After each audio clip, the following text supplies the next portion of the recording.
I'd like to call this meeting of the Whitley County Council to order. Let us stand together and begin with the pledge. I pledge allegiance to the flag of the United States of America, and to the republic for which it stands, one nation, under God, indivisible, with liberty and justice for all.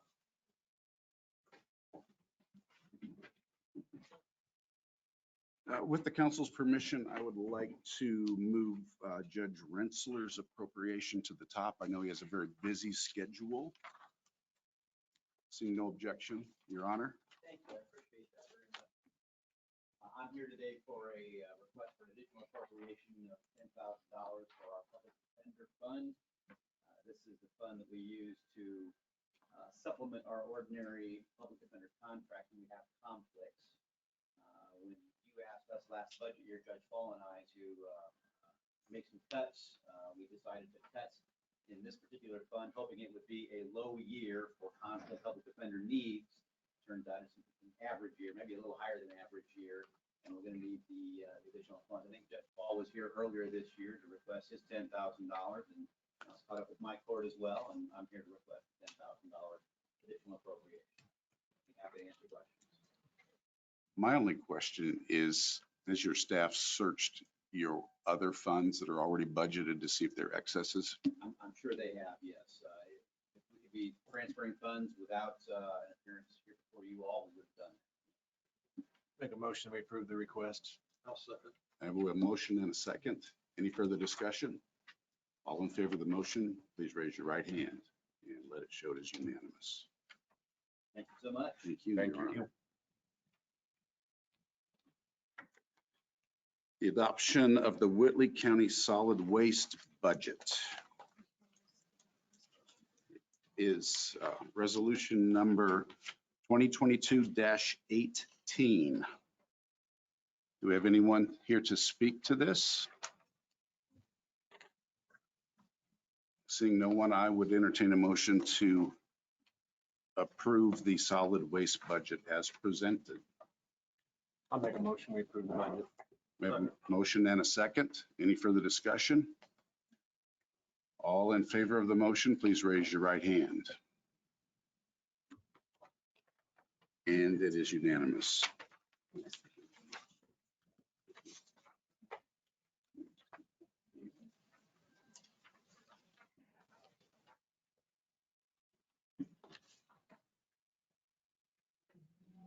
The next item is our Whitley County budget.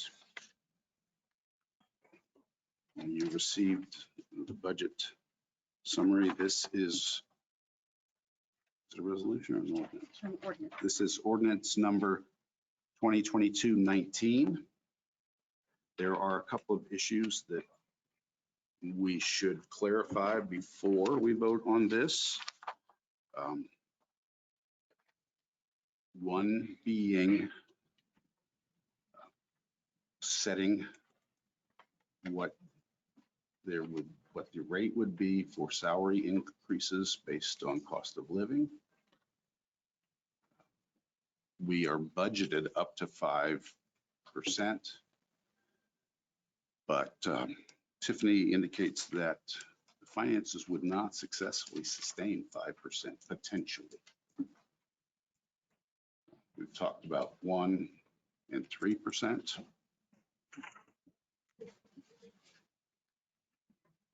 Anyone have any comments or thoughts? Before so we can keep this moving, could we back up for just 1 second? I'm not sure what this is. All it says is ordinance or resolution for appropriation and tax rates. Is there something that goes along with it, please? Thank you.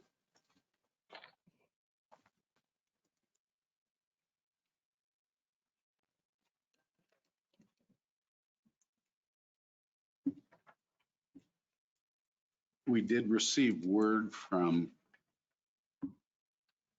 Baker Tilly that they're recommending 5.6, which is what Social Security recipients will receive. The WIS, I'm sorry. But we cannot do that because of what we have published. Do I have any suggestions for if or what pay increase should be. Well, the maximum that we can do is the 3.3% that you published, correct?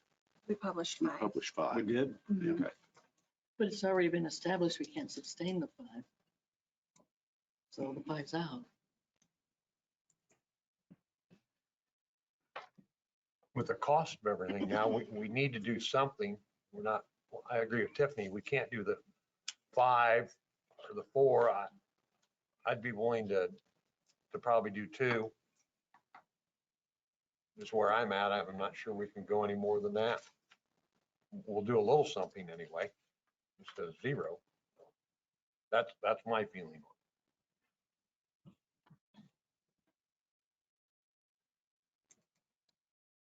I'm comfortable with 3%. I think we've done I think a lot of the departments done a lot of cutting on the budget. We've also, if they need additional funds, they have to come to us throughout the year. And I really appreciate all the effort on that. And I just think I'm comfortable with 3% increase. Agree with Jim, I'm comfortable with 3%. Does this also include the 5 elected officials with the request? Well, that's the next item to be discussed. Does anyone want to make a motion?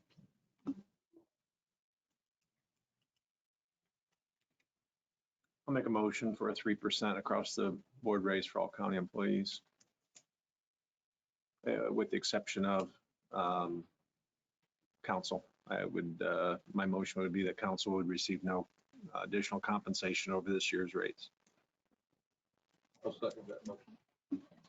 I've got a motion and a second for 3% across the board with the exception of the county council. Any further discussion? I'd like to hear what, Kim, you haven't said anything, what your opinion is and so forth. You already stated yours, so. Well, I'm right there, the 2 to 3%. I kind of like Tom a little bit, 2% across. But, you know, I know we can't do much more than 3% with the budget. So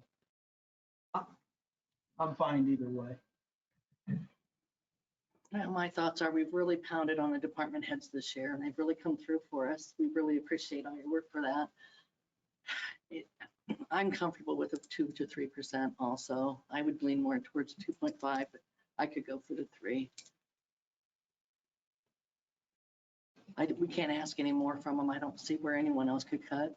In our previous discussions with Baker Tilly have indicated that they are comfortable with that number based on our income and projected funds that will carry over. So I have a motion and a second. Any further discussion? All in favor of the motion for a 3% across the board increase with the exception of the council, please raise your right hand. And let it show that it is 6-1. There is another exception that we need to concern ourselves with. We have elected officials who have budgeted a pay increase for themselves. We need to determine if we want to give the fund or if we want them to have the pay increase as budgeted, or if we want to limit them to the 3.3%. 3%, my mistake, 3%. And if in fact we give them what's budgeted, we pay them what's budgeted, we're not giving it to them. Would they be included in the 3% above that or not? So those are the primary and secondary issue.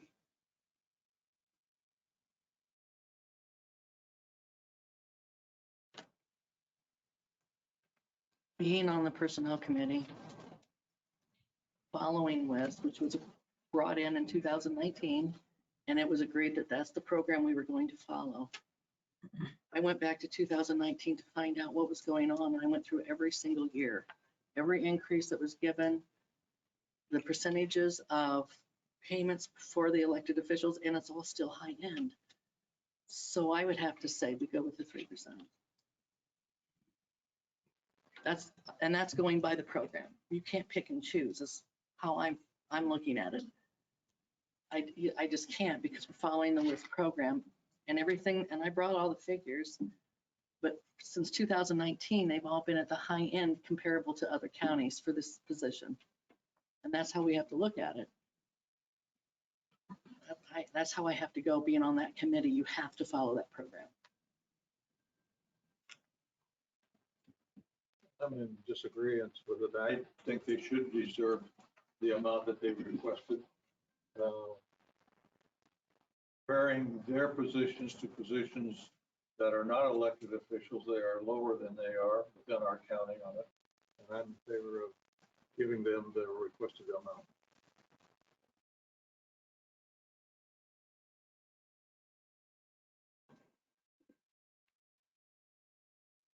Further comments? I would entertain a motion, one way or the other. Recognize this is difficult, but we cannot kick this can down the road. I make a motion that we give them 3%. I have a motion for 3% for county officials, the elected officials whose salaries were budgeted for an increase. Do I have a second? I will second that. We have a motion and a second. Any further discussion? I started out at 2% on raises. That's where I'll stay. So I'm still a no. They need whatever raise everybody else gets, but I started at 2 and that's where I'm going to stay.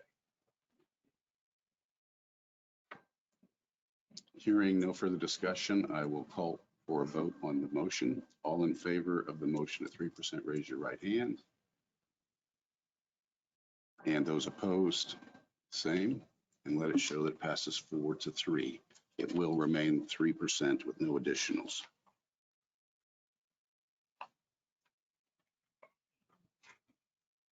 Any further discussion about the ordinance regarding appropriation and taxes that was sent to us that establishes our Whitley County budget? And just a reminder, those are not correct figures, but that was the 5% that you had. So asked these me to budget advertise for, numbers so are it'll what be lower. was proposed. They will actually be lower because of the lower pay increase. Do you have a copy of the budget available for us to approve with the numbers that we just talked I about? have to go up and change every line item individually, so I won't have a figure for you today.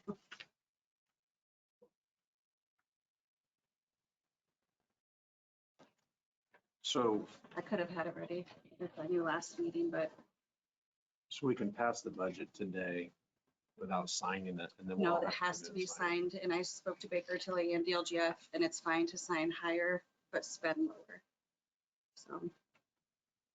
So this will be what is the legal budget, but the actual practical budget will be lower. And that's approved by Mhm. the state. Yes, That's interesting. they've done that in the past, back in Gateway, and that's how it's been done before as well.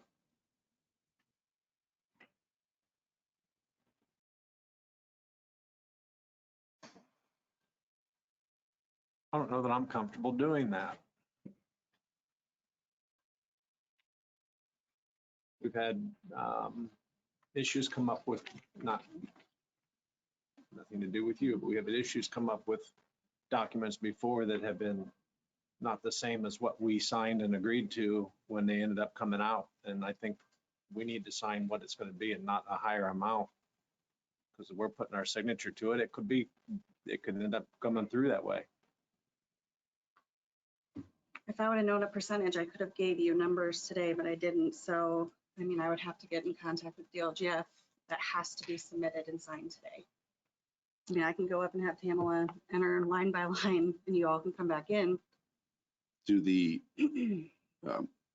salary at 3%, how many of these funds does it actually affect? Because we've multiple funds here. Would be general fund, Mhm. everything. Reassessment. reassessment. Mhm.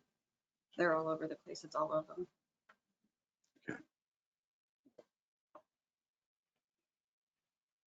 I'm in agreement with Thor. I don't see how we can sign an agreement, documentation that isn't accurate. I say, let's let them run it and come in again later this afternoon if that's what it takes. I mean, we really don't have any other option. Are you comfortable signing papers that's not accurate to what we're supposed to be signing?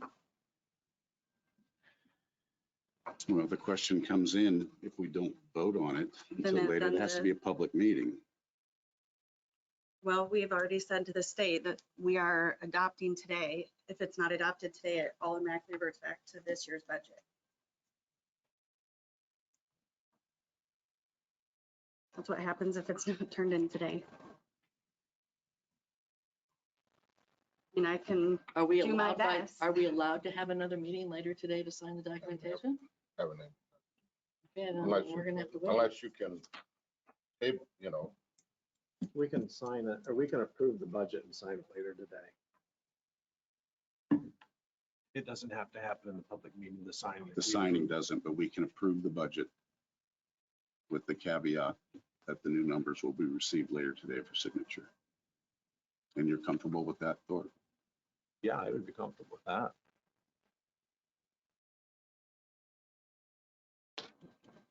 Any other questions or concerns? Then can I have a motion to that effect? Make a motion that we approve the budget at the 3% numbers that we talked about today with all of the qualifications that we've already made decisions on today for this budget cycle for the year 2023. A motion, do I have a second? Could you repeat that? Motion to approve the budget with all the votes that we already took on as far, or that we have done today. For agreements? For those agreements for the budget as it was presented to us with, we've not made any changes to the budget except for the salary part of it. So the budget as we have already reviewed it. A second motion. So the budget as reviewed to be signed later today after that, those new figures are in the physical budget, the printed budget. We have a motion and a second. Any further discussion? All in favor of the motion, raise your right hand. And let it show that it was unanimous.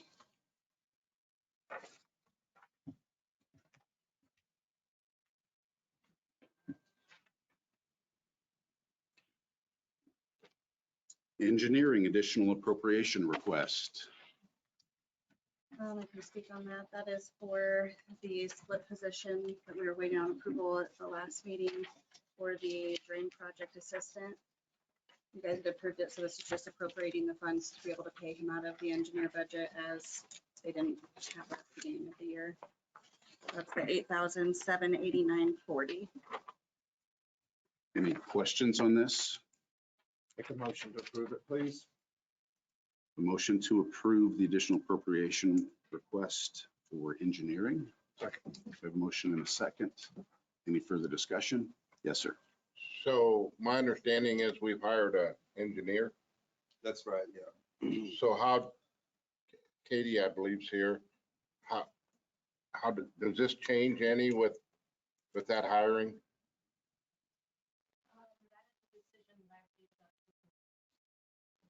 It doesn't change anything. We still have Casey splitting his time between highway department and the engineering department. Our field guy left, Mike Knapel, his last day was Friday. We have some good applicants and we'll replace them.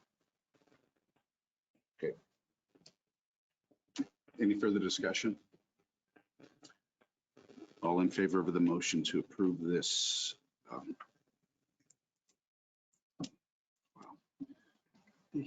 This additional appropriation, raise your right hand and let it show that it was unanimous.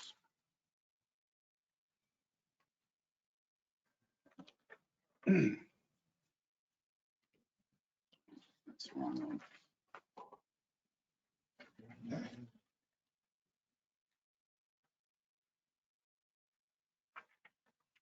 Nope, that's the right one.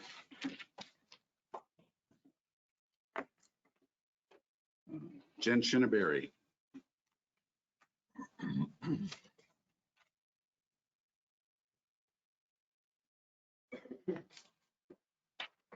Good morning, Jennifer Shinabery, HR Director. I am here with Paula Warden today to request that one of her positions, a part-time assessment case manager, became vacant, and we have filled that position. We would like to request that that position be paid $23.77, which is consistent with PAT 4 hourly rates, which is where that position classified at. Currently, my understanding is the maximum approved part-time pay is $22.48. But again, we would like to see that position paid consistent with other PAT 4 hourly rates. And then, of course, consistent with in 2023 and moving forward, just it would remain consistent with that hourly rate. So any increases, cost of living increases would follow that. I don't know if Paula has anything to Yeah, add. I guess I don't want any special exceptions just because it doesn't affect county general pay freeze or weekly rates. But I would love your consideration going forward in addressing this because recruitment is so challenging right now.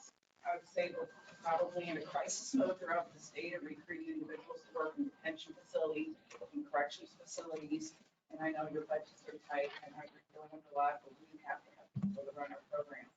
And we're not asking, we're recruiting individuals to serve as part-time employees, but they're expected to have the same qualifications and perform as a full-time position, as a like full-time position. So I feel like we could at least compensate them with hourly wages comparable, and with understanding of the benefits.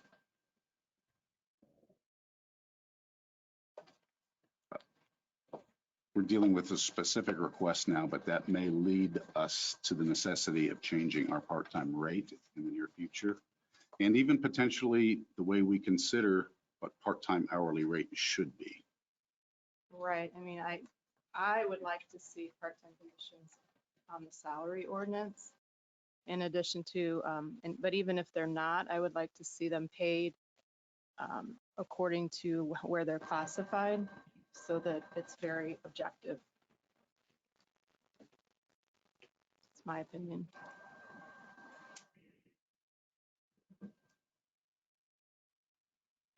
But yes, this request is just for this specific position. Is this position been filled? Yes, Leanne Manier that works for us full-time, she is now with us part-time, but she recently received the credentials that's required to perform this job. They have the same certification, which takes a lot of hours of training, but she's satisfied that and received that certification. That's why I like Jen's theory in that we're paying them according to a job that's been classified. Years past, we would come, our part-time scale was all over the board, and we really didn't have any justification of how we paid individuals.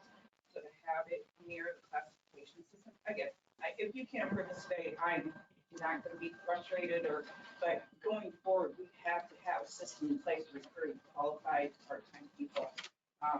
We're just going to continue to see vacancies. When you have nobody apply or people who apply that can't have the qualifications, that's not a good position to be in for me as a department head or you as council. So whatever you decide, again, we're going to keep going forward, but if I can't fill a position, I can't perform the service. I really don't know what the option is. And particularly in corrections, positions that are not filled create liabilities for the county.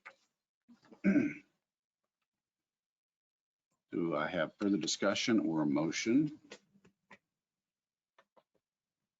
I move that we grant the request, the increase. If it falls in as a PAT under that WISC program for the position to be 2377, that's what it should be. The actual WIS I'm not understanding program it. only says, was only Is it for classified? full-time And this is a policy beginning of a potential change to say that part-time should be paid at the same But didn't we position. previously already vote that we were going to follow the part-time as full-time? You voted on, part as a council voted a maximum for part-time of 2248. Okay. That explains that. And part of my motion is the fact that they have to have that, those certifications, Yes, Paula, that's and I recognize that. Do I have a second? I'll second. We have a motion and a second. Any further discussion?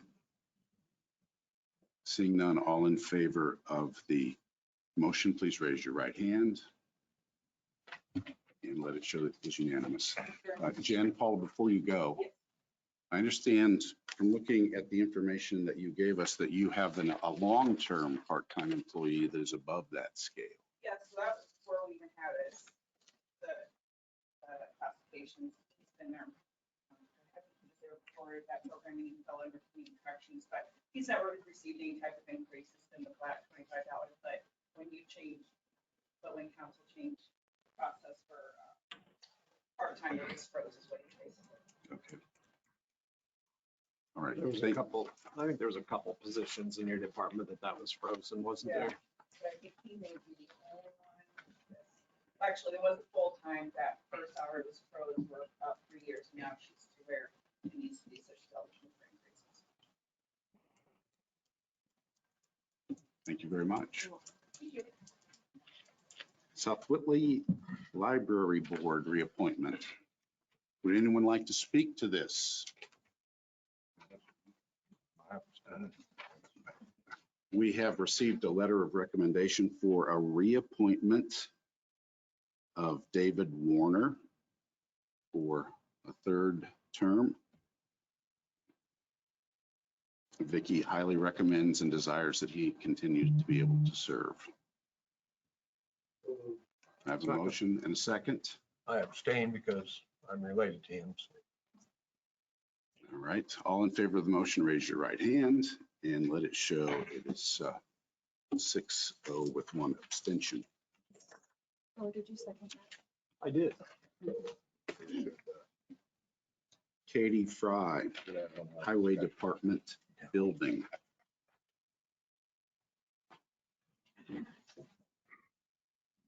Good morning. Katy Fry, Director of the Whitley County Highway Department.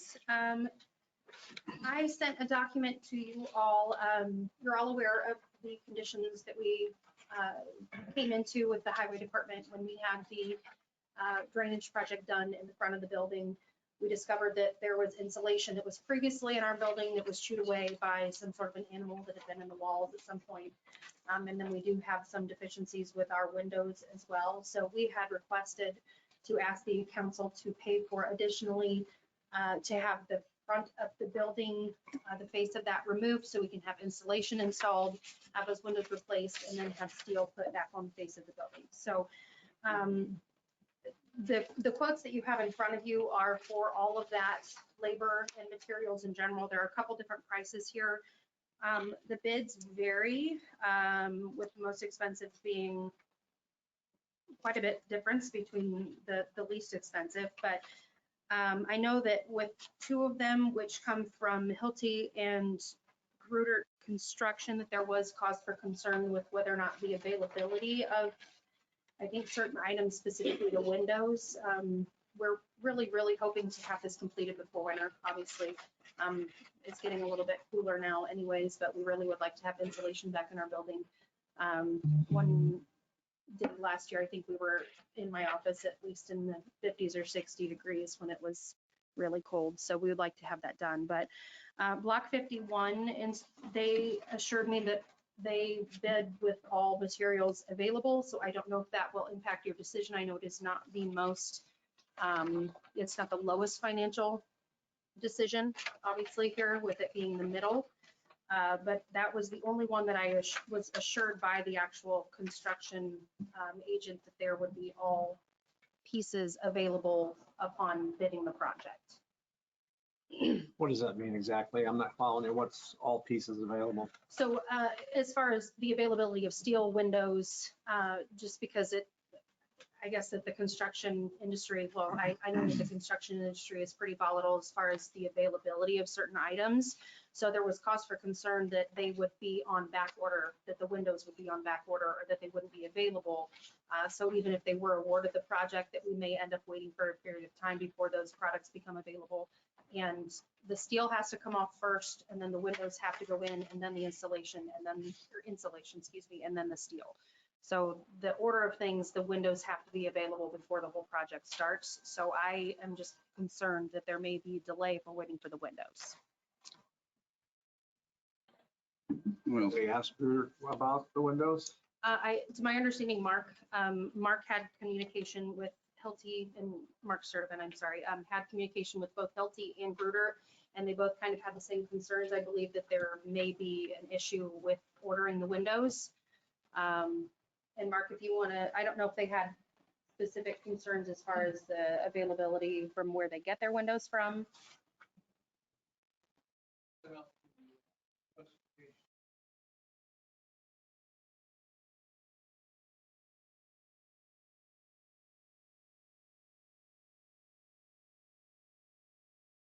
Mark, can you speak up, please, or come forward?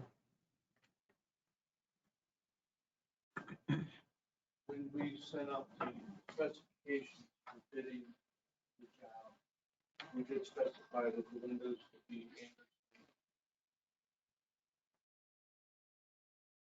size what's in there. Quality. As far as where they get them from. I'm sure where each individual contract.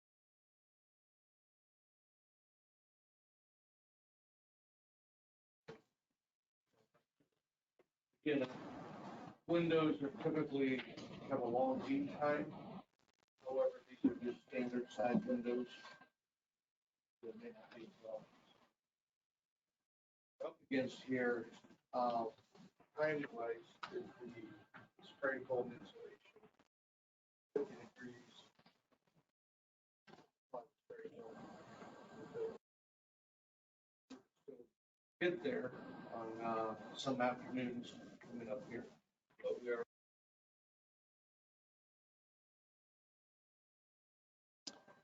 and we do have the option to choose lowest or best. Katie, which one do you feel, you talked to them, what's your feelings on? Like I said, the one that had, because I made sure to ask with, and I think Mark had communication with Hilti and with Gruder Construction, which was where they were at on the availability of their windows and things like that. When I spoke to Block 51, they obtain all of their materials from a distributor in Fort Wayne. It's called Ramco, so everything's available there through that distributor. They would have the Anderson windows, the correct size. And then they also said that they would not put just spray foam insulation in. Spray foam insulation, they geared more towards a draft protection, but they wanted to also put in fiberglass insulation, which was more of a heat protection. So they wanted to do a mix of those two. And I think they were the only ones who proposed that. And I think that obviously with a steel frame building that we're probably in need of both with draft protection and the heat insulation with the fiberglass insulation for those purposes. So I would be comfortable with any of them, but as far as what I've been assured for what's available with what their capabilities are, what their suggestions are, is that I would prefer Block 51 because they said that they would be able to get everything going pretty much right away. Chad, did commissioners have a, Yeah, we discussed it at our September 19th meeting. We did not discuss who would get the bid, but we did discuss that we would fund it through QCAP with your approval. So we are asking that we move forward, obviously, with the project. I think several of you saw while they were doing the repairs, went out and looked and saw the insulation falling.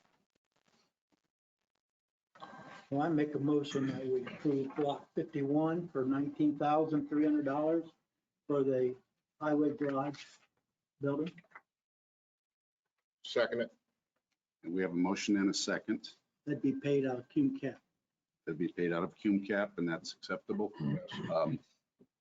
I would suggest another potential amendment in that that block 51, not just assure, but actually bring evidence that all the material is available. And in fact, if they cannot start it in a timely manner, we would readdress that. So if we don't have it now, it may not be till winter is over. And that's exactly why I would disagree with not going with the lowest bid in this. It's an Anderson window. We put out a spec on an Anderson window. They all have the capability of getting the Anderson windows, $2,000 or $1,750, whatever comes out 80, is a significant difference. And I think that we should go with the lowest bid, knowing that Gruer does have a good reputation with work that they do in our community also. So I disagree with the motion and will not be voting for it. I hate to give a bid away outside the county when you have two construction companies bidding for it that are in our county and pay the taxes. But I can see where you need to get it done. And if they're the only ones that can come up with the windows and want it done before winter, then I'd probably agree with going with block 51. But I just hate to not give it to a local contractor. But if either one of them could supply the windows, then I would go with them for sure, but they can't, so. Might I suggest that we amend or change the motion to state that it go to the lowest or best bid that makes the windows available to start the project in a timely manner, so it is before winter? Well, if we look at it correctly, it's probably not even our decision to pick the contractor. It's our decision to approve a certain amount and the commissioner's job to pick a contractor. So we should probably just be looking at the amounts. Okay, so would you like to change your amendment to an amount of 19,300 as the max and allow them the option? That's fine. I'll remove my motion. And the second goes with it. And we'll start a new amendment. Yes, if we do that, I just don't want the window. I want all materials available then if we're gonna do that. Because they might be able to get windows and might not have it, something else, so let's just make it all materials. So the motion would be that we approve up to 19,300 with the evidence that all material is available for a start and completion before the temperature falls below the ability to do the job. Is that acceptable? You made the original motion. Is that acceptable? Yes, sir. So moved. And Jim, So, second. any further discussion? All in favor of the motion, raise your right hand. And let it show that it passes unanimously. As already stated, commissioners will pay that out of Cume cap.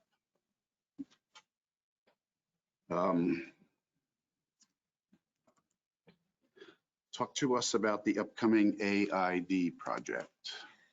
Okay, so I spoke to the commissioners yesterday on this, and their decision is pending your decision today. So I wanted to Please just explain it to us. elaborate a little bit more on this.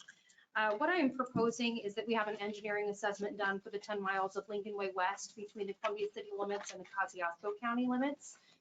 The road is a previous NDOT road, so underneath the pavement surface is concrete, which has caused for some issues with, I'm sure that you've seen, there's cracking in the road. We had to go and mill several areas on the road that was causing the pavement to buckle up. Very low ride quality. We are within the top 10 in the state of roadway departure crashes, which is not a great statistic to hold to be in the top 10 of. And there are several locations on Lincoln Way that are red on our heat map for accident locations as to where it's very concentrated. And I have that documentation from LTAP. They did send that to me. So if you'd like to see that map, I'd be more than happy to provide it to you. I don't have it with me today, but what we're looking at is we really want to have that 10 miles of Lincoln Way assessed by the engineering firm, USI, who we currently have our contract with, to have them look at all aspects of that road in order to give us some sort of evaluation on what they think a proper remedy would be for that, as well as what the costs would entail. Obviously, the burden financially of that is not something that the county can sustain on its own because it will be a substantial project. We're hoping to address the concrete underneath. We're hoping to address the berm. Right now, there's only about 2 inches of pavement, in some areas less, from the edge line that's painted on Lincoln Way and to the gravel, so to the edge of the pavement, which contributes to our roadway departure crashes. Also with that, we would hope to have at least a 10 to 12 inch, maybe more of a paved shoulder with rumble strips that then will aid in alleviating some of those roadway departure crashes, in addition to looking at some of the red areas on our heat map to see what we need to do to remedy those locations being areas that are of increased crashes. So with the engineering assessment, there's a lot of things that they look at with that.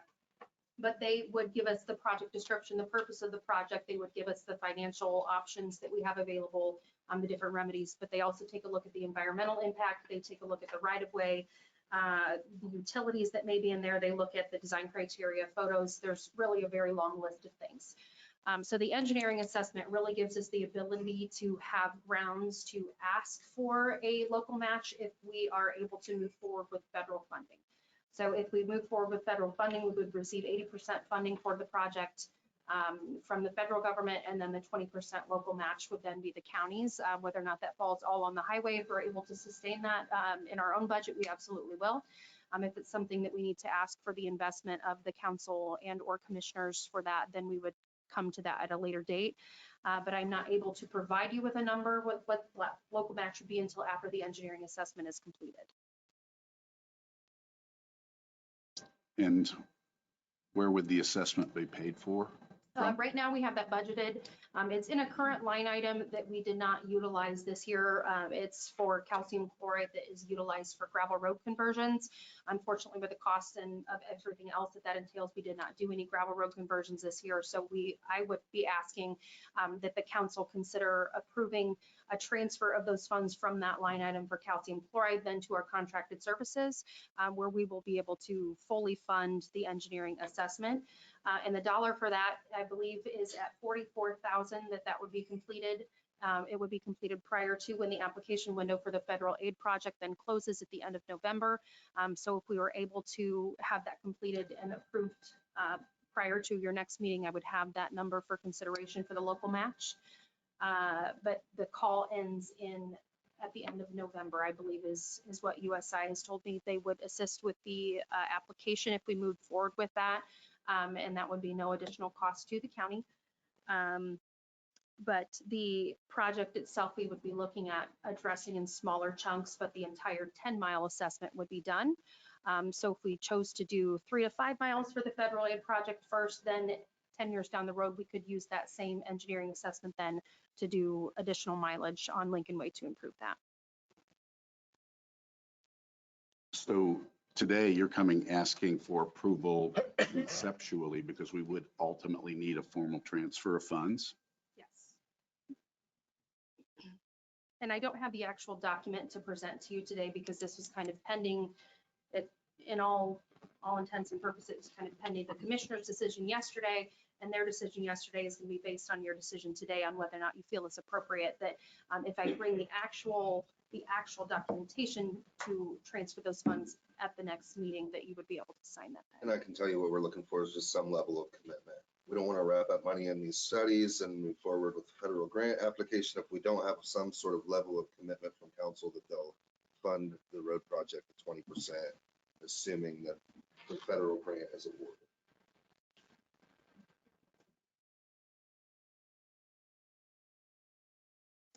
And in complete transparency, that the reason why I'm not throwing out a number for that 20% is because the county contributing 20% to a $2 million project is a very feasible number, but the county contributing 20% to a $10 million project is not feasible.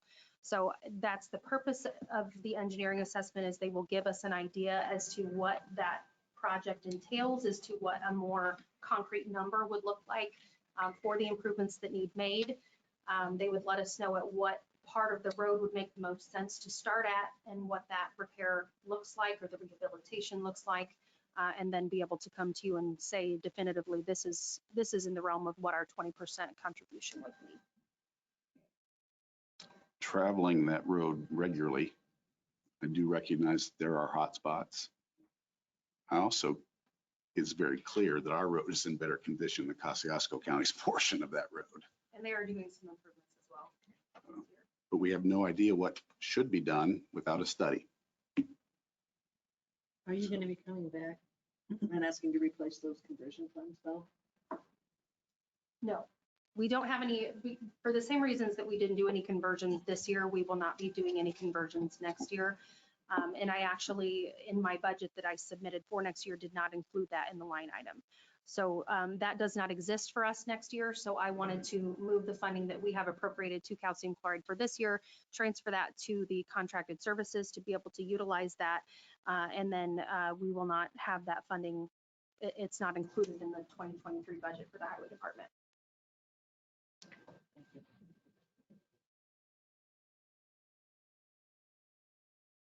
Questions, discussion, concerns, comments? I was surprised when I talked to Katy that years ago when I was commissioner, the state tried to give us those roads back and we wouldn't take them, but they abandoned them. So the way I understand it, so it's the responsibility of the county that does carry a tremendous amount of traffic, especially in the summer, a lot of lake traffic and so forth. So we're going to have to maintain it. Study would be nice, I believe, to know what we're up against. So I'm okay with transferring the funds.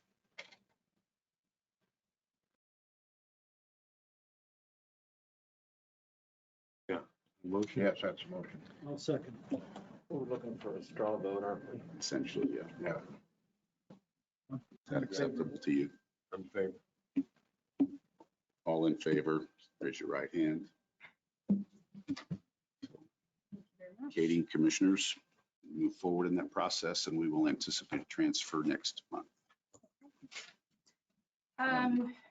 Next item for you. The next item that I have, and real quick before I move on to the next item, I did want to give an update to you all. I gave an update in the commissioner meeting yesterday as far as our community crossings. We did finish our community crossings paving that we had done. It was about 10 miles of paving, and a lot completed for us.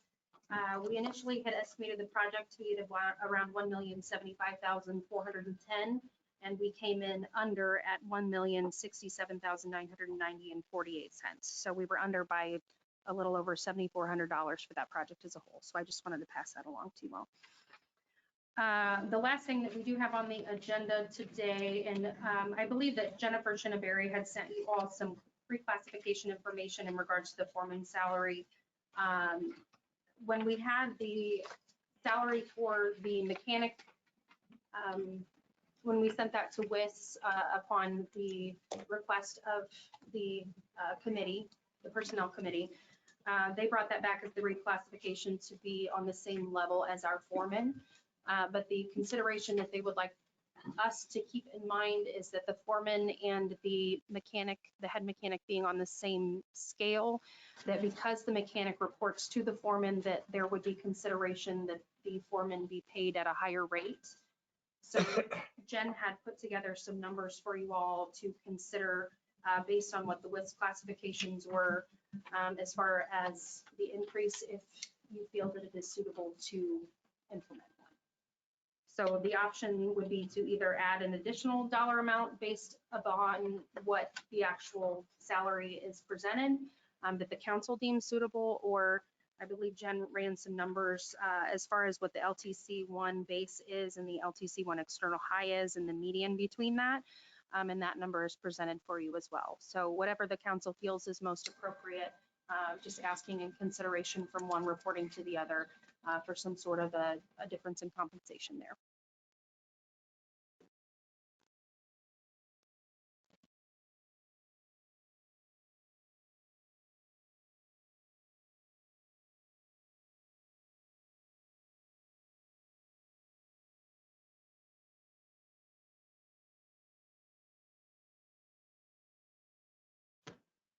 Does the Personnel Committee have a recommendation? We have not met since these numbers were received. So I would say we do not have a recommendation. Make a motion that we table that until the recommendation can be made by the Personnel Committee. It's not an elected position, so it can be adjusted outside the budgetary cycle. We have a motion to table. Do we have a second? Second. And that is not eligible for discussion. All in favor of the motion, raise your right hand and let it show that it is unanimous. And unless you have anything further, that's all I have to do. Thank you. The next item comes from the auditor's office, and Tiffany is requesting that we approve the date for the longevity pay to be Friday, January 6th, 2023. And she needs this approval so she can notify PERF.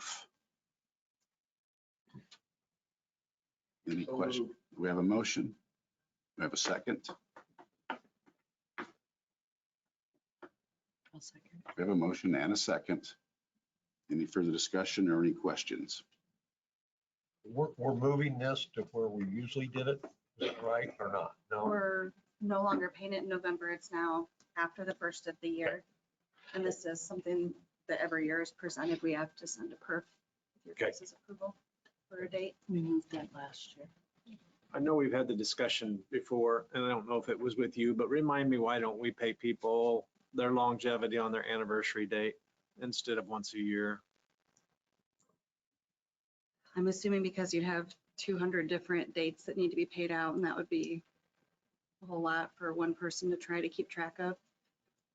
I can't speak for why it was ever put into place that way. I see a newsletter that goes out every month congratulating people on their anniversaries for that month though. So I mean, that's the way the city does it. I guess I could ask over there what the pluses or minuses are and why they do it that way, but I just think that it would be more difficult this way, because if you have somebody leave mid-year, how do we pay their They have to be longevity? employed according to how it is in our handbook. They have to be employed at the time of November 1st. So if they leave employment before November 1st, then they're not eligible. So if It somebody would actually- meet their next year eligibility for longevity pay in March, and then they would retire, we wouldn't give them their longevity for that they earned. Right, and that's something that Jim had actually brought up to me. If it's been questioned not only by him, but others, why don't we just pay it out starting the first pay of the year, every single paycheck? And then you're getting what you have earned. And if you leave, then you leave, and you've earned per pay up until that point. So that's another option that we have that had been presented.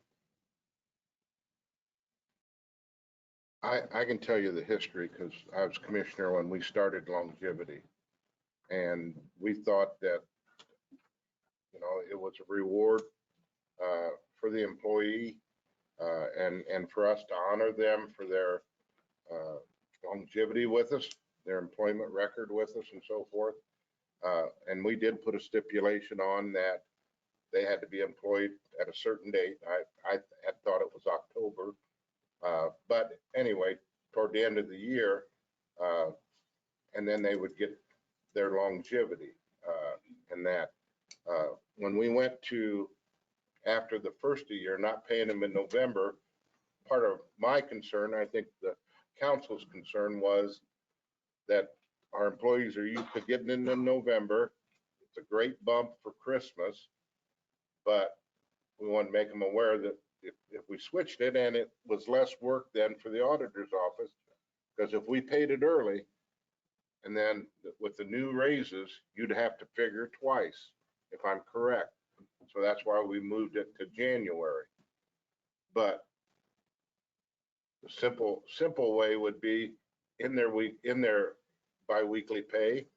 However, they don't get that lump sum that a lot of people like to use it as a savings account, or whether they use it for vacation or Christmas or what.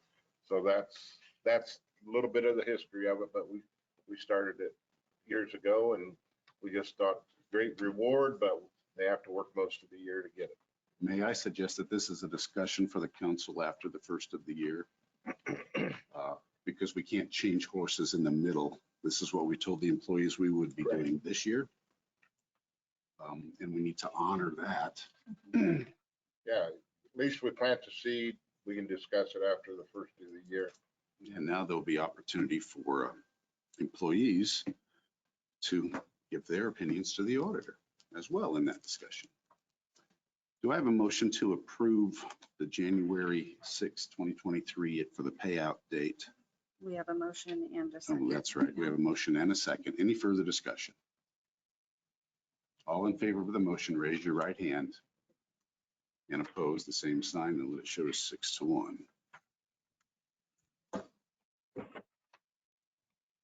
Our next item, we say thank you to Tiffany and her staff who were involved for cleaning up some funds that were no longer in use and transferring those amounts to the general fund. Do I have a motion to transfer these funds as a whole? We have the paperwork to back up behind it from each of the funds. Make a motion. Do I have a second? Second. Discussion. Hearing none, all in favor of the motion to transfer, raise your right hand and let it show as unanimous.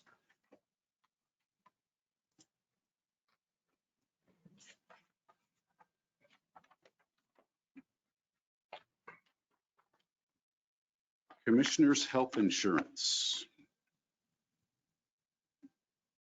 This is a discussion that was tabled in our last meeting.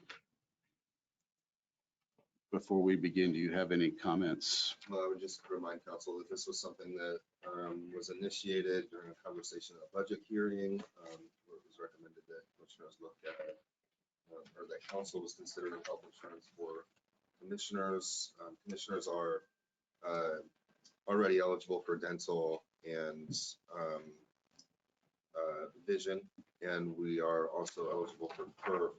There's other benefits that we're receiving, but went back in 2016, there was a vote made by commissioners and council to remove coroner and, not coroner. Coroner still receives medical insurance, but Jarrell Solid Waste was on our insurance, EBC was on our insurance. There were many that were on our insurance, and there was a recommendation made that we remove those individuals from county insurance. At the time, there were no commissioners who were taking insurance, and they were included in that vote by both the commissioners and council.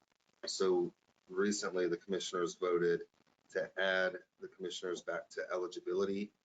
I'll remind you, during that conversation during the budget hearing, I had said that I don't know that I would take it, but this is a vote just purely for eligibility, and not, that doesn't mean that any of us will or will not take it. So that's why we're here.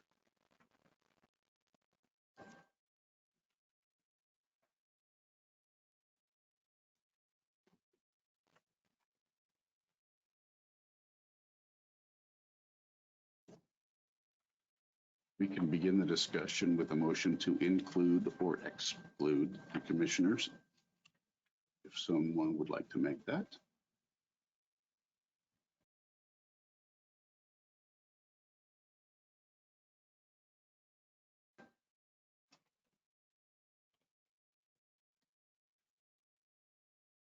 I mean, you guys can table it again if that's what you choose. I mean, the way I look at it, if you need some discussion started, everybody knew, the commissioners, the council, everybody knew when you signed up over there to put your name on that ballot, you knew what the pay was, you knew what the benefits were, and you knew everything. And I just feel as though we need to stay the way we're at. I mean, you knew when you signed up what was going to go on and what the job is and what you need to do. So I'm a no on the health insurance. I don't know what everybody else's feelings are. I believe back in 2016, Kim and I were on council at that time on it. Council fellow member Jim Banks was against it on it, and I think your father came in and also spoke against having it on it. So I'm in agreement with Actually, Jim Banks left council in 2010. He wasn't here. But there was a conversation at that time when he was still on council of him being opposed to having the commissioners and council on the health insurance process. And I believe your dad also came in and spoke from the audits on it.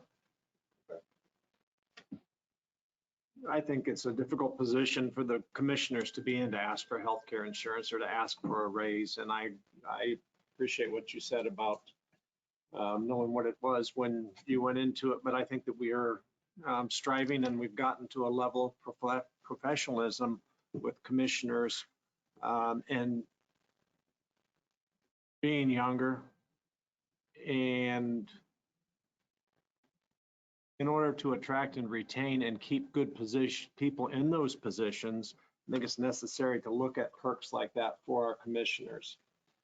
We've got commissioners that are putting in equivalent of a full-time position in another county employees that we have that are putting in the time to take care of the day-to-day business. That's the commissioner's job, is the day-to-day business. They have to be here. With the commitment that we ask from them and expect of them, it doesn't leave a lot of opportunity for them to have other full-time employment to draw those benefits from, to provide for themselves or for their family. So my opinion would be that we need to look at this, and there's never going to be an easy time to do it, to look at the position only and not who is in it. And I think that's probably why the decision was made to delete it, because we had people that were in it at that point that did not need or want that benefit. I think it's a benefit that we should provide to our commissioners going forward.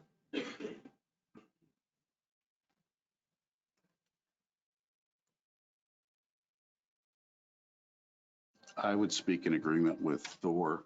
The expectations that we have on our commissioner, and particularly going into the future projects, demands that they have more time available than has been in the past. The county will have an expectation that they will be busier than they even have been of late. They've been busy, but it will be more with the new jail. So I would encourage that we allow the commissioners the option to participate in health insurance. My comment on this would be, I feel we have compensated the commissioners.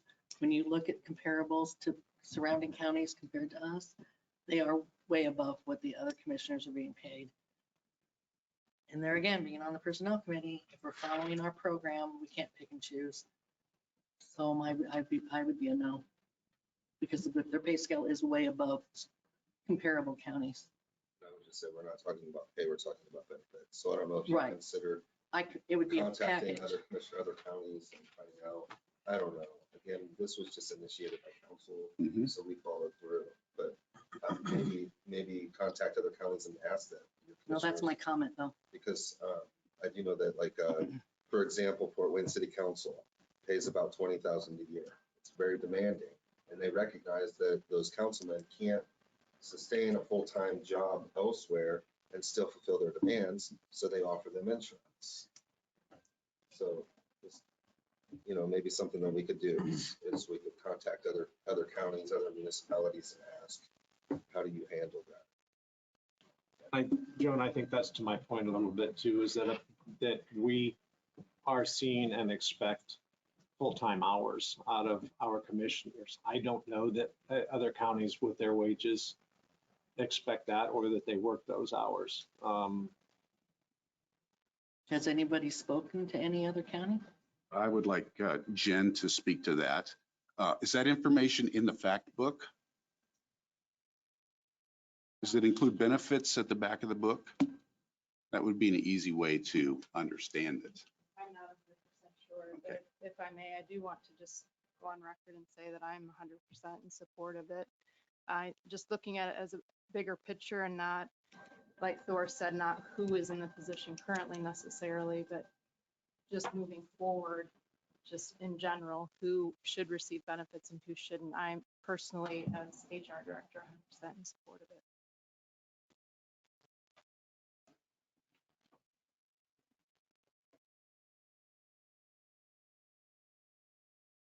You know, it's kind of a double-edged sword. If we don't provide the opportunity for our commissioners to have that benefit, then maybe they're showing up for meetings and the things that they have to because they are working another job to provide that benefit for their family. Everybody has to have insurance. And I think if we make a stipulation that a certain number of hours would be required for the receiving of that benefit, if that would make people more comfortable, I think that's something that we should have an expectation that we don't pass something like this and then we still have a commissioner that only is putting in 10 to 12 hours a week. I think there should be a standard, just like any of our other county employees, that they would have to meet. Would you see it as the same standard as the other county employees? I would think it should be the same standard. I don't think it should be any different. And I would put the term expect rather than require, because we have county employees that are not required, but it is expected. Elected officials. And I think if that is taken advantage of, we could address that on a year-to-year basis on whether we allow that to continue.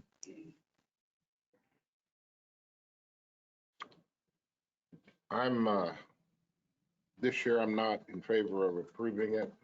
I would be willing to see what other counties do on this. I don't believe any of us know.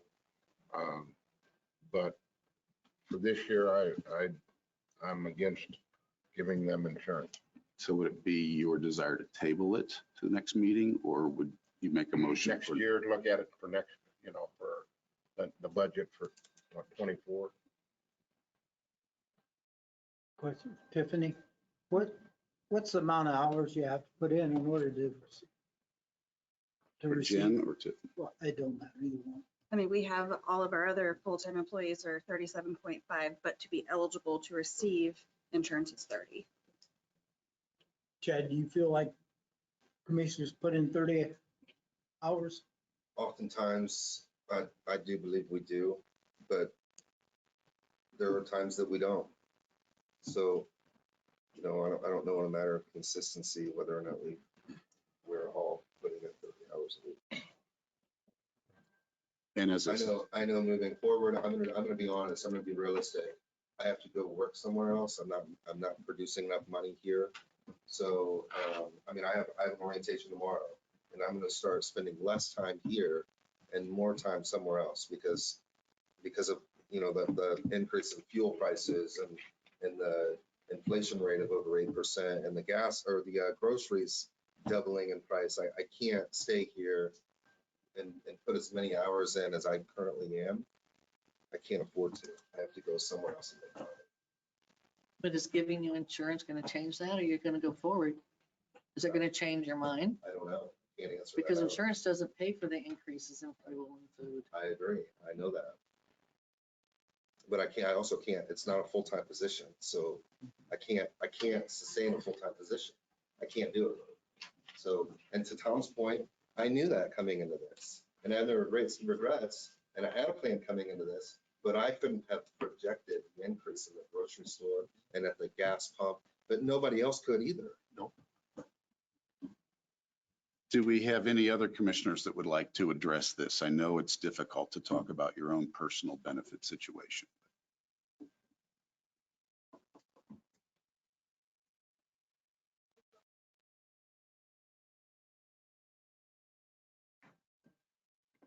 Do we have any commissioner candidates that would like to speak to it?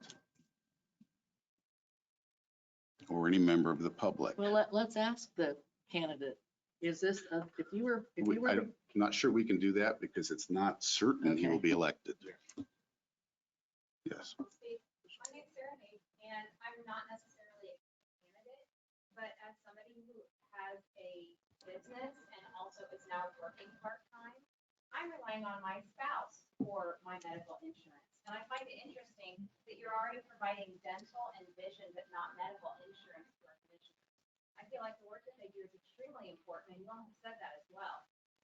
As a member of the public, I feel like this is absolutely worth taxpayer dollars to take care of our elected officials. Thank you. So then you're saying the council ought to be for it too then? Absolutely. I see no reason not to be. The way that things have been done does not necessarily mean that's the way that things should be done.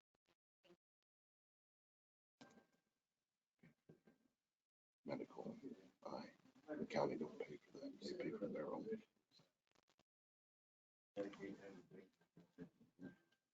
you get his name? John Phillips. Speak a little louder, John, please.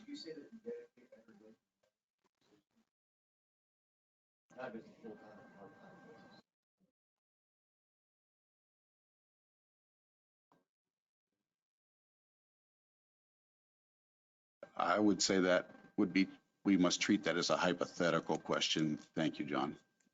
It's not, there's no appropriate way to answer that. I'm sorry. So I will not ask them to. It's a difficult decision. I recognize that, and I'm content with whatever council's decision is. I really am content with it. I'm okay either way. Because they are currently not eligible for insurance, if we are to make a motion, it should be a motion that we include the commissioners to be eligible for insurance. Do I have anyone who would make that motion?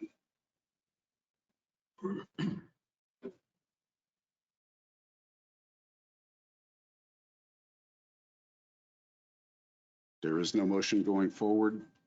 As chair, I would speak that I would have supported any motion that would do that. That's been my position for an extended period of time. Thank So you. is it, has that just dropped, or are we gonna postpone it until January next year? It's dropped Bring up, until like budget Jim time. said? Do what? It would be for next year's budget would be the appropriate time for discussion on that. Well, I'll make a motion then. Okay, We include the commissioners to be eligible for benefits, insurance benefits, in addition to what they already receive with dental and vision. beginning in 2023. Yes. Do I have a second? I got, no, I don't want a second, but I have discussion.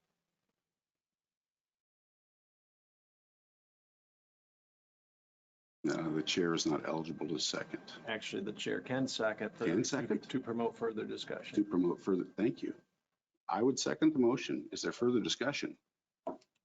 Jen, dental and vision is paid by the employee. The county does not pay that, correct? Okay, so we do not provide dental and vision. That's paid by the employees if they want it, okay? I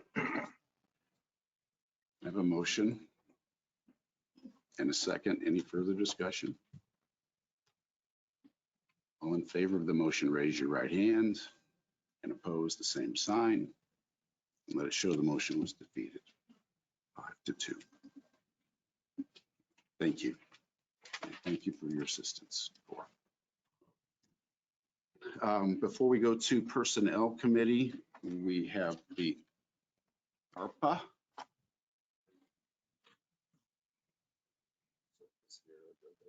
Okay. Oh, okay, Surf, if you would like to come in before we speak to ARPA. Now I've got the old agenda. I must also. We must also. Good morning, good to see you all again. My name is Gene Boozy, I'm the CEO at SERV.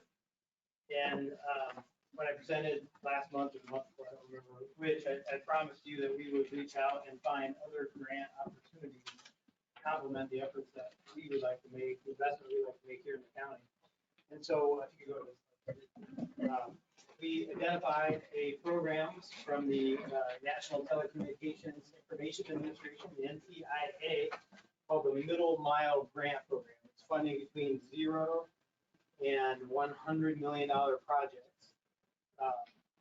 The purpose of it, we can read it, I don't need to read it out loud, but basically there's three kinds of fiber optic networking. There's what's called long haul fiber, which we currently have from Columbia City to Chicago, so that's what we would call long haul. Then middle mile is typically within a community or a region. So like, for example, in this case, within the county. And then there's what we will call last mile. If you look in the top, that's the roughly $5.6 million of investment we've made here in Columbia City, building all those red lines of fiber throughout the community. So that would be last mile. So there's long haul, middle mile, and last mile. So if you go and go to the next slide. So we partnered with the local rural electric co-ops in Kosciuszko County, Northeastern REMC. We're in talks with Heartland REMC. We've also talked with Ligonier Telephone, who won some Next Level Connect grant money to build the northwest portion of the county. And then there's a local network called, we call WAN. So we work with all those guys to create a viable application to the NTIA grant for the middle mile, which is basically to interconnect all of those people together. But the ultimate goal then is to bring a network that connects your rural residents. So what it looks like is that we've applied for a $5.22 million grant from the federal government. The grant's expected to be awarded in March of next year. The review process will likely start sometime soon. And the basis of that is that SERP is going to contribute $3.52 million. We're asking for your $1.7 million of ARPA funds that we had talked about at the previous meeting. All in, it'll be a $10.44 million project. The requirements of the grant are that we complete the construction in 5 years. We put an aggressive goal to complete it in between 3 and 4 years, depending on permitting and how many poles we need to replace. If you look at the image on the right, you can just see the white dots are, it's hard to tell, but those are 3,062 highly rural Whitley County residents that would be impacted directly by this grant. So we would be providing fiber optic internet service to 3,062 rural residents. And then you can see there the list of the other communities that SERP intends to invest our own private dollars in. There's a small piece around what I call the lakes area where we use a little bit of your money combined with our money because there are some addresses there that are considered underserved by the national or the federal standard. I think the thing that's important to point out here is that this NTIA grant of $5.2 million has a scoring system. Go to the next slide. And so this came right off the NTIA's website. I just try to shorten it to fit it all on one slide. But the most important thing is the last one, which is if there's not a 30% co-share, we essentially lose 15 points of the 100-point possibility. If you get below 80 points, the feds essentially deprioritize the application or throw it out. So by not having a local matching component, we potentially lose 15 of the 100 points, which puts us at 85. We would have to be, you all know final exams from school, but we'd have to like get a perfect on everything else to be able to be eligible for these funds. So having a local matching effort is really critically important to the overall thing. So then on the next slide are just some letters.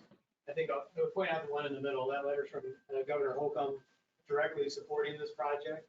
He realizes the importance of fiber optic broadband and the transformational capabilities of fiber optics to transform a community. And so he is supporting specifically, you can't probably read it, but it specifically says the SERP Whitley County grant. So that he wrote that letter acknowledging that this is important.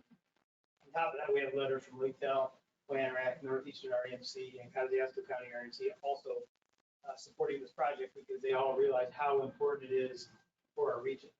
In addition to that, as I committed to you last time, we are pursuing other grant opportunities. There's a grant coming out shortly that has to do with digital equality and access for rural Americans. And then also the state of Indiana has the next round of Next Level Connect Fund. So if you approve this ARPA request, we will be approaching the 9 to 9,500 households that are served in the county out of 13,800. And then our intent would be to pursue additional grant funding to reach the rest of those households.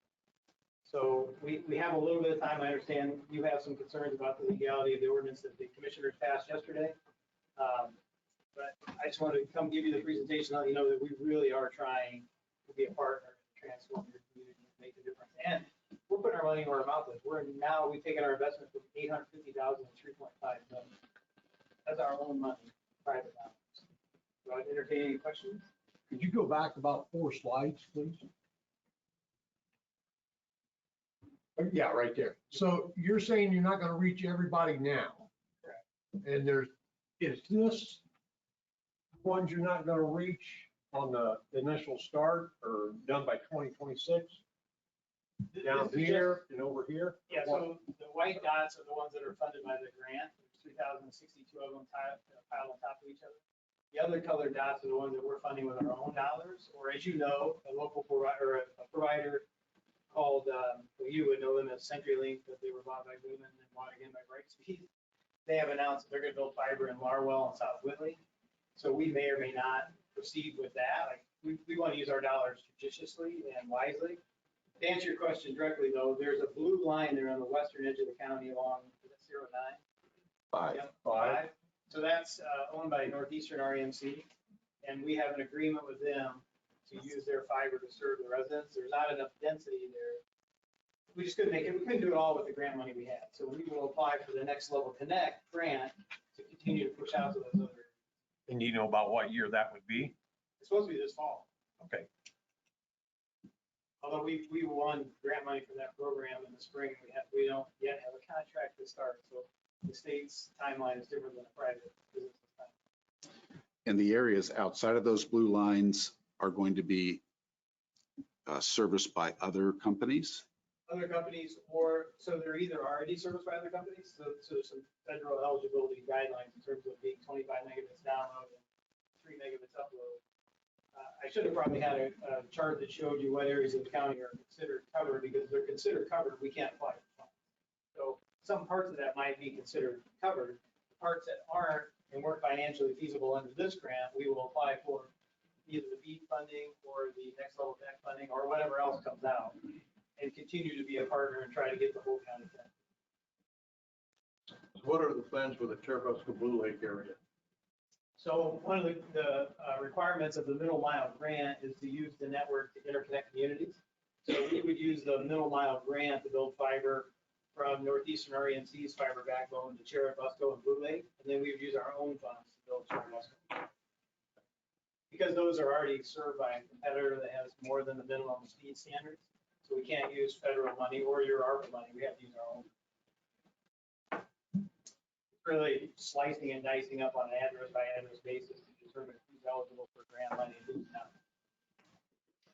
Any of these grants are received, will they reduce SURF's money that's put into the project? No, they all require a minimum of 20% match. So going forward, I shouldn't say that because we don't know what future grants come out, but historically there's been a 20% average. So it would only increase our investment. Okay, so you will not use those to reduce your investment. Right. We're just here trying to leverage the 1.7 that we already asked for by getting an additional 5.2, and we're quadrupling our investment because we see an opportunity to move this country. And is there potential that those grants could reduce Whitley County's portion, the 1.7? Yeah, it's because of the 30% local match requirement, and we get the highest amount of points, and we have a 50% match. So between Whitley County and SURF, we're doing 50%, and 50%. That gives us the highest scoring in that grant. Now, there's no guarantee we're going to get the grant at all. I don't want to mislead you. It's a grant application. It's highly competitive, and this would be considered very small by federal standards. We were actually encouraged to not even bother because they're looking for $20, $50 million project, not 5. But we thought this would be transformational for this county. And this is the only county we applied for. So what happens if the grants don't come through, then what happens? Well, what I would request is that you still approve the 1.7, the CERF is still gonna match it with our 900,000, and we're gonna apply for some other grants in the future. So we just, part of this is just getting the ball rolling. Like, it takes a lot of time and momentum to get that boulder moving. If we could just do something to serve the community, then the next grant that comes along, we can say, look what we've done together. We're in a good position. We're able to do it. There are very few places that have worked out a relationship like this. Marshall County is one where we've had success using their ARPA money to build, and it's enabled us then to do other grants because we show momentum, we show progress. There's a lot of people saying, give me money, give me money, give me money, but there's very few people that say, hey, we're gonna put our money where our mouth is.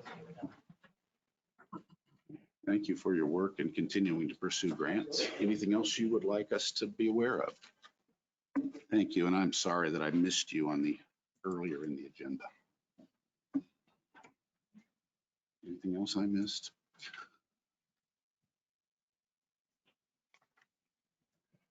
Okay. Regarding the ARPA ordinance, you received an ordinance by email and then a correction regarding the date that it must be sent by. It was passed yesterday by the commissioners, resolution number 2022-10.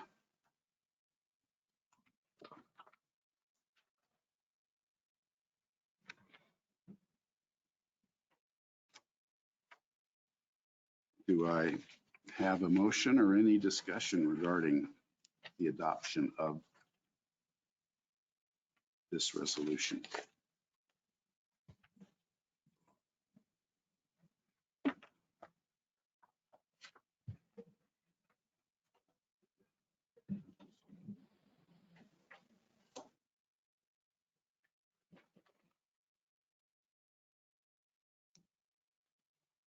Are we talking about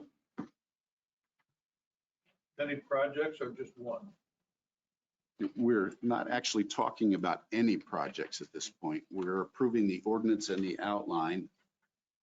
Each project would have to be, the funds would have to be approved at request of the commissioners, as I understand it.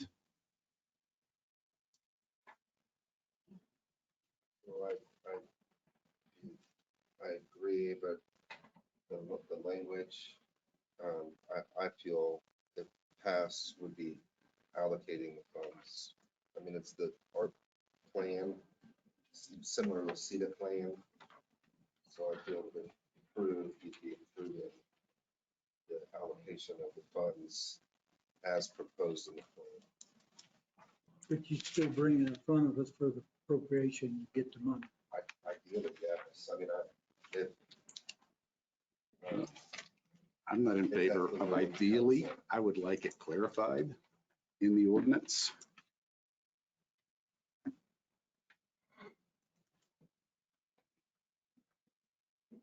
There's several items listed down through that I am in favor of also.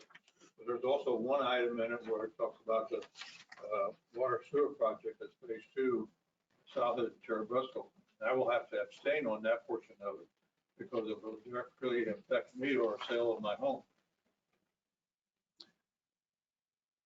And I do truly believe, whether it's written that way or not, the intent of the law and the desire of the council is that projects be approved from within the plan as they're prepared.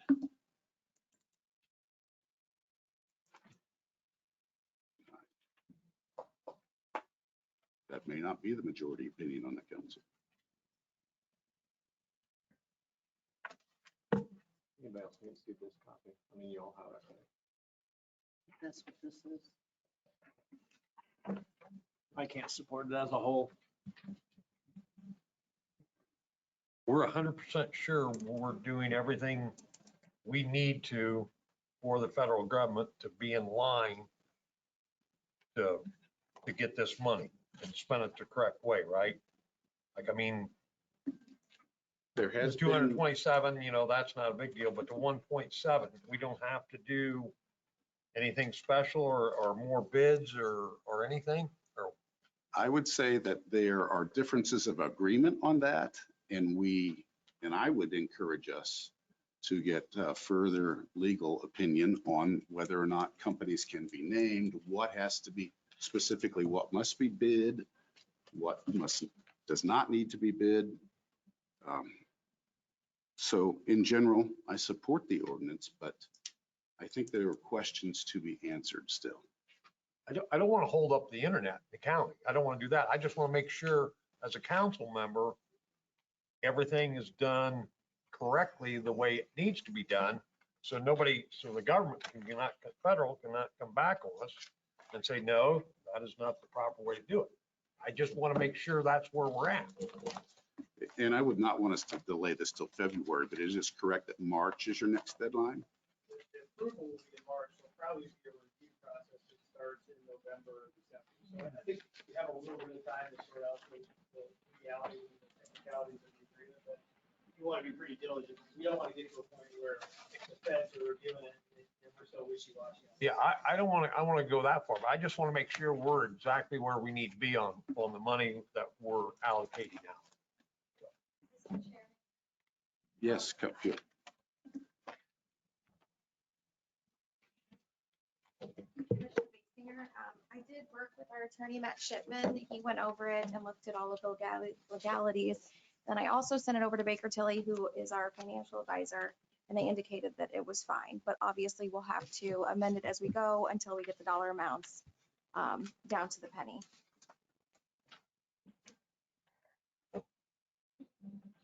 And the infrastructure bucket, obviously, as we identify more projects, we'll have to keep amending it. And I'm sorry, Mr. Shipman isn't here, but I believe he indicated yesterday that he was contacted by another attorney, that there may be issues regarding what must be bid and what must not be bid. Is that not accurate? So I looked into that. I talked to Andy Boxfer. He also does some legal work for the county.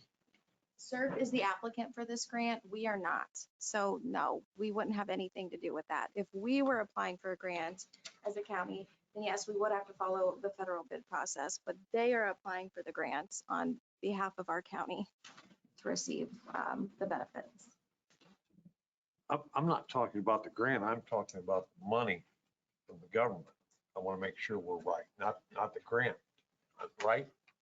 As far as I know, Tiffany and I make sure that we're in compliance with everything. We're the two that maintain everything on there. And as far as we know, we've done everything correct. We've So far, yes, I turned everything I don't in know this part of it. Matt didn't even know we had to have a resolution, to be honest. I told him that a couple months ago. So I am not in favor of how it's written. It's, specifically saying who we are paying, and I don't know the legalities of if it needs to be bid, if it doesn't need to be bid. It's not my vote, that's just my opinion. I have not spoken to Andy. I actually have a call with him tomorrow at 4 to get a little bit more clarification on this, because he did send kind of breakdowns of who needs to bid things out. But I'm not a lawyer. I don't. So can, if we get him on the agenda for November, both attorneys, will that be soon enough to make a decision to still apply for the grant? Yeah, the grant application is already set. It's gone. Okay. Now we're in the review process. So I think as long as you're considering it. Okay. And having it not, like if you decided not to approve this, then I would have to go back to it and withdraw our grant. As long as it's still in process, from my perspective, I think it's probably okay. But I do think we have probably till November. and then just one other thing. So Blue Lake is also on there, and this is also holding that very important project up. And that is my district, so I'm very concerned about that. That is something that as commissioners that we already told them that we would help them with. Cold weather is impending upon us. So I don't know, maybe we should call a special meeting, but that is a project that we do need to get some attention to. To the commissioners, would the commissioners be willing to pay for the Blue Lake project out of CEDAT? We sort of have to seed it out. We would need to come back and we would need to come to you and get an additional appropriation to do that. Actually, Yes. Yep. my name's David Waterman. I'm president of the Blue Lake Association. We're a non-for-profit. This has been going on for several years. A lot of the land around Blue Lake drains into Blue Lake, goes out through a culvert into the Blue River. The culvert has disintegrated. There's nothing there. So the lake backs up and it floods. With the high water level, it's eroding people's property. Some people have concrete walls. Last winter, with the ice and the high water level, it's lifted or destroyed the concrete. They now have tens of thousands of dollars to replace the concrete.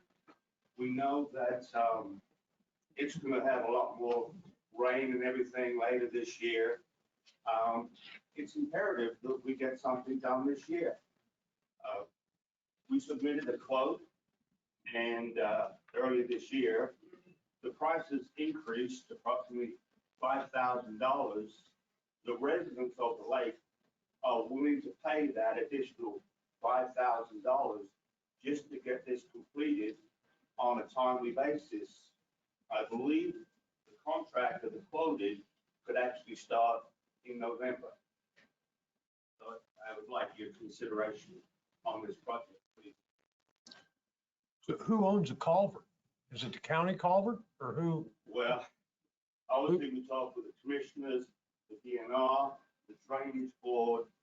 Nobody's taking ownership of it.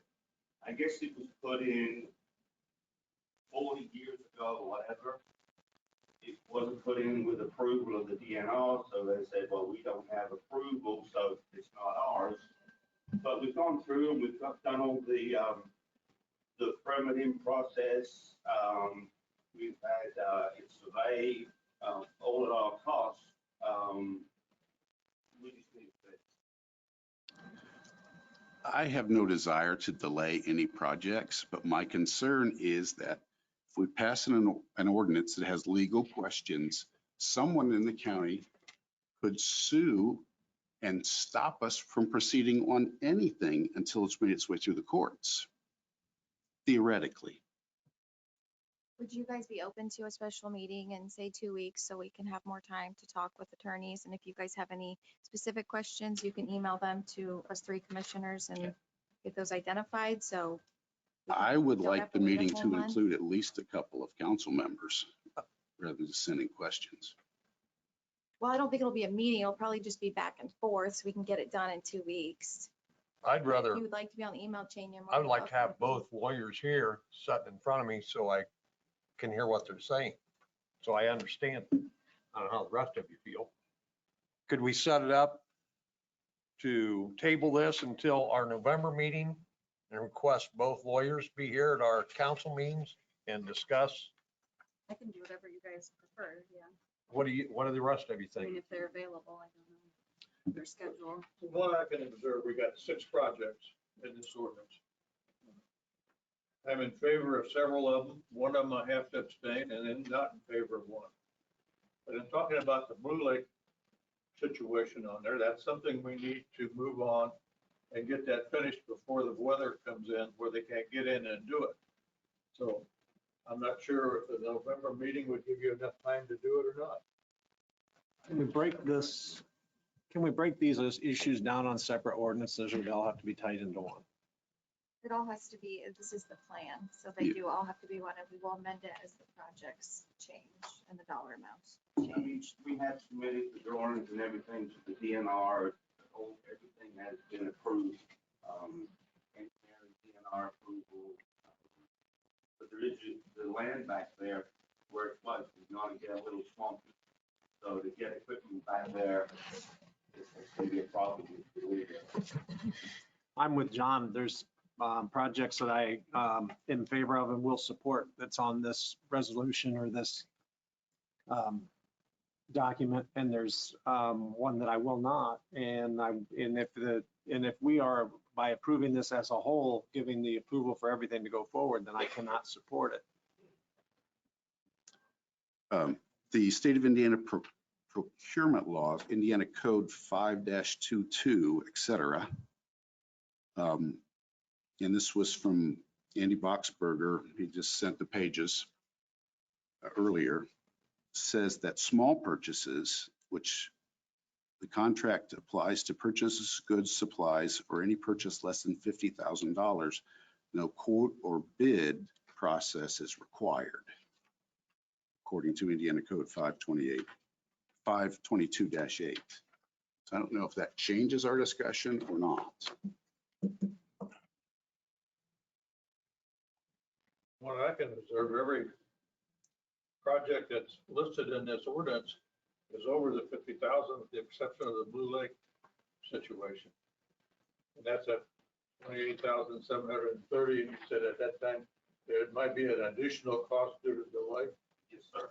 It's approximately 5,000, but We're still under the 50,000. sorry. We're still under the 50,000 requirement for bid. I have a question. On this 28,000, it's general consensus that we would support that, or is it not? I would support it. I would support it. I would support it. Because my question is, while we're hashing this out, can we take 28,000 from someplace and reimburse it, knowing that it's going to be improved in the ordinance? And they might not need it till we pass this, but They need the commitment. But according to what Tim just read, we don't have to allow it in the resolution, right? But it would not need a bid at the point at which it goes out, but that doesn't necessarily mean that it changes the resolution nature. We have taken straw votes indicating our desire to fund things in the past and waited procedurally. Is the council willing to do that, or would you be concerned? And would that be acceptable? My addition's correct on it. With the addition of the 5,000 increase on it, would be 32,730. Correct? I thought they were going to pay the We are 5,000. just looking for the original quote. They're gonna pay. Okay. We'll pay the additional $5,000 or whatever it is. I mean, we just need a letter of intent for the contractor, and they will be willing to get started. And that's for the 28,730. Yes, sir. So do I have a motion to authorize a letter of intent for this $28,530 for the Blue Lake, $730 for the Blue Lake project? I would make that motion. I will second that motion. I have a motion and a second. Any further discussion? Yes. Yes. Is that culvert, does that go through a road, under a road? No, sir. It's on private property? Yes, sir. The homeowner, landowner has given us permission to go ahead and do this. He said it was on his property when he bought it. He doesn't need anything, so he's given us permission to go ahead with this. Do you have that in writing? I can certainly get it, yes. I totally understand your problem and everything, but I'd like to warn the council that we might be open up something here that we may not want to open up. I totally get that you need help, but I'm just a little leery of giving you help on a private system or private property problem. That could mean that a person from Goose Lake might come in here and have the same problem. So right now, I can't support it. And that's why I asked who, if it was a county culvert or whose it was, and if it's on private ground, the owner doesn't get any good out of the culvert at all. None. Water just runs across him. Yes, sir. Yeah. I mean, basically where it comes off of the lake, there's probably 30 feet. Utilities have an easement through there. So it would be within the easement. Yes, I believe so. And I've been out there a couple times, and because of this culvert, that property owner actually has to have a bridge across it to get to all of his property, doesn't he? He has a piece of property, it's just scrub land pushing the fiscal stuff. He's not really concerned about it. Very small areas. I know years ago when I was working with community corrections, we went back there for 3 or 4 years in a row and cut out trees and removed beaver dams and did everything we could with the community service workers to keep it draining and viable.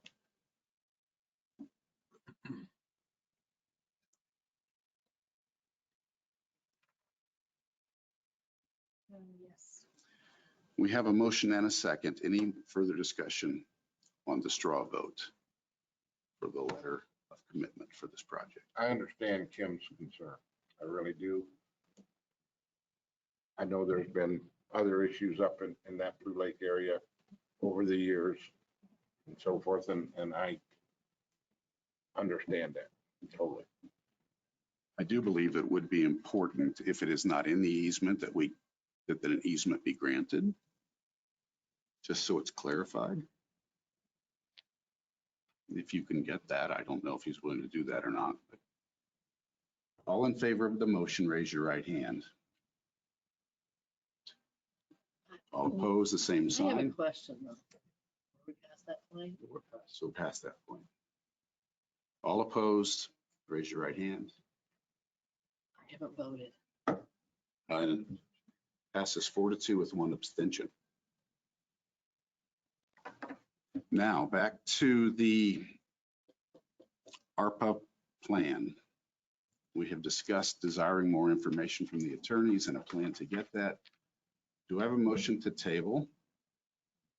So moved. Do I have a second? Second. Go ahead. Then That is not open for discussion. All in favor of the motion to second, please raise your right hand. No Motion to discussion? table. Motion to table, yes.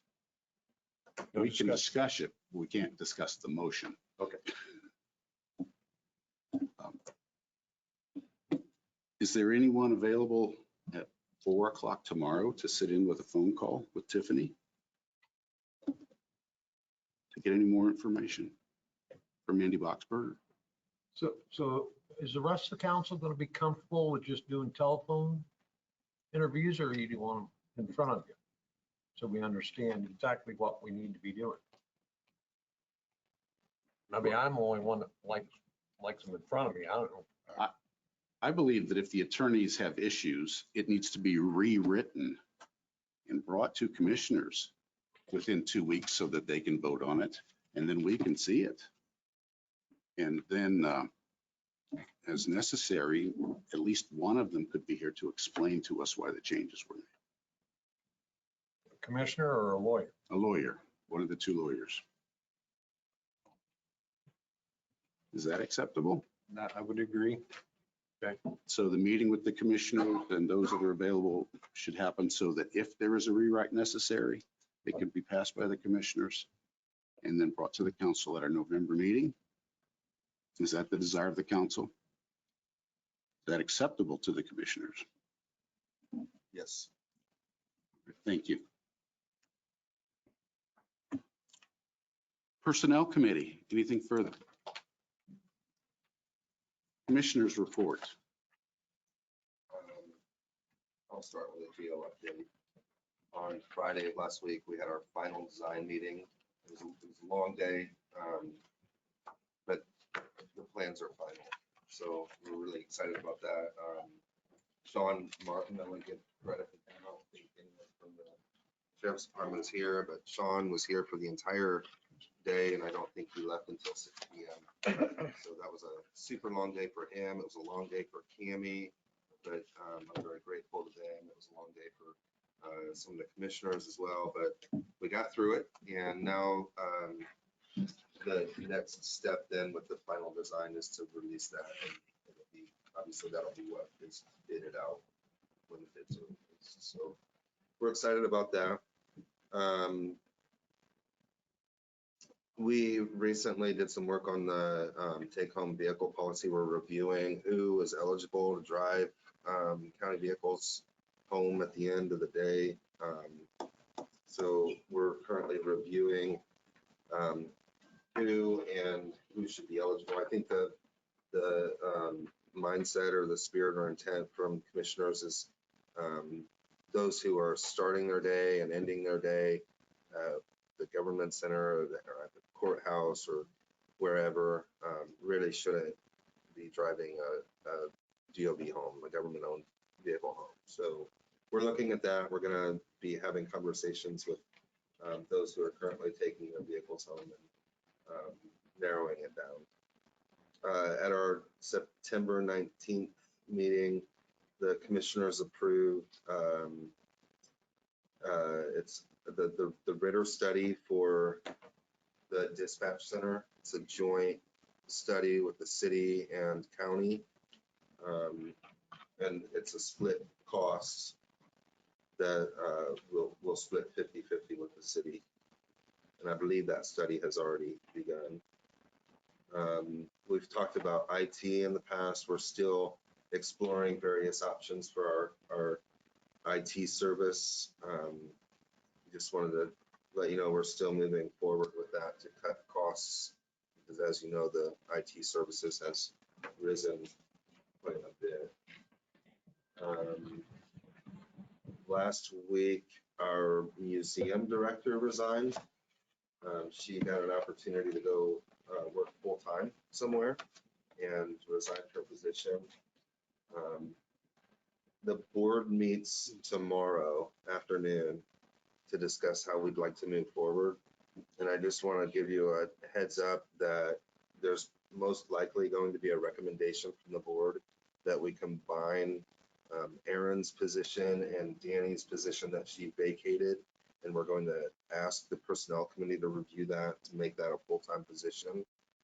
What's happening is Erin could potentially leave as well, because they're both looking for full-time work. So how is that impacted by the fact that it's already been posted? Is it in fact impacted anyway?